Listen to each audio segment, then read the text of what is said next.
dare you point at me? You were pointing first. Rude to point. You're being very rude. I know, the whole concept of every company building its new flagship killer is kind of old. Heck, by now we even have the flagship makers also doing their own killers as a way to adapt to a trend that's at least 10 years old. The problem is that none of them really deliver on that promise, or at least not as well as OnePlus did when they came up with the concept. Realme has been known to have kind of sort of taken over this approach, but now it seems the company wants to push it a bit further.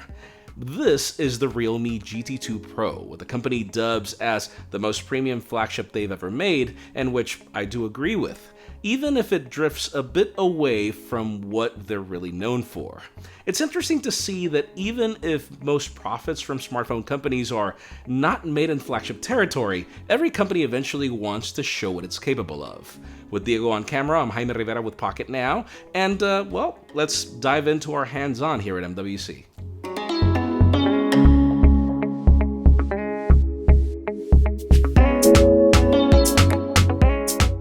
If Realme is new to you, I get it. Their focus has mainly been in India and other markets where value is far more important than good marketing.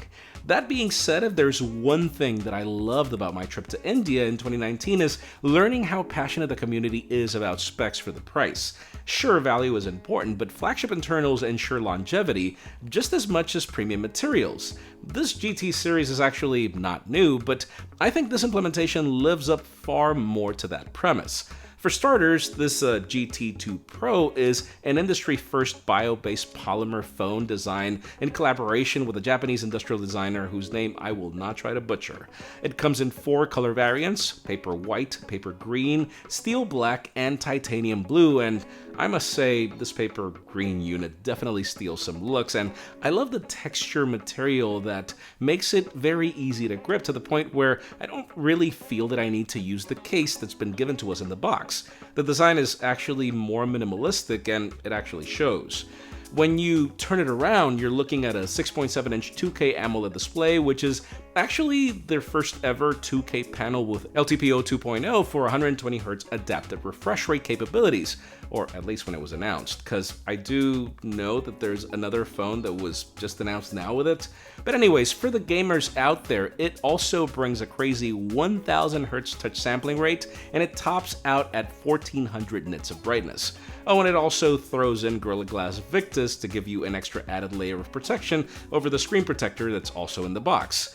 Then there's the topic of internals. This phone is powered by the latest Qualcomm Snapdragon 8 Gen 1, up to 12 gigs of RAM, and then up to 256 gigs of storage. As for connectivity, Realme uses their own antenna array matrix, which uses a combination of hardware that enables Wi-Fi, 5G, and NFC in a more cohesive way according to them. You're also getting a 5000 mAh power pack that supports 65-watt super dart charging, which, yeah, sounds like VOOC and Dash. Another nod to the gamers is the stainless steel vapor chamber cooling system, which also has the industry's largest heat dissipation area in a smartphone according to them. I know, a lot of first evers, and yes, for those of you still struggling to get a software update, Realme's UI 3.0 means you will be getting Android 12 out of the box here. Another interesting category is the cameras. The GT2 Pro brings a triple camera setup consisting of 2 50-megapixel sensors for both the main camera and the 150-degree ultra-wide, which is yet another industry first.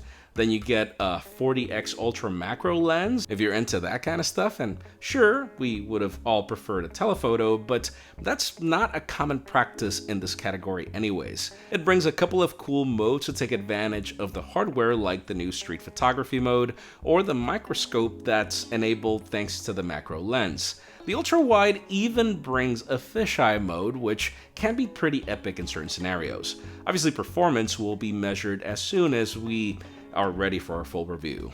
The price is where things get sort of tricky because we know it varies a lot depending on your region. At least for what we saw announced, this Realme GT2 Pro starts at 749 euros for 8 gigs of RAM and 128 gigs of storage, or 849 if you go for 12 gigs of RAM and 256 gigs of storage.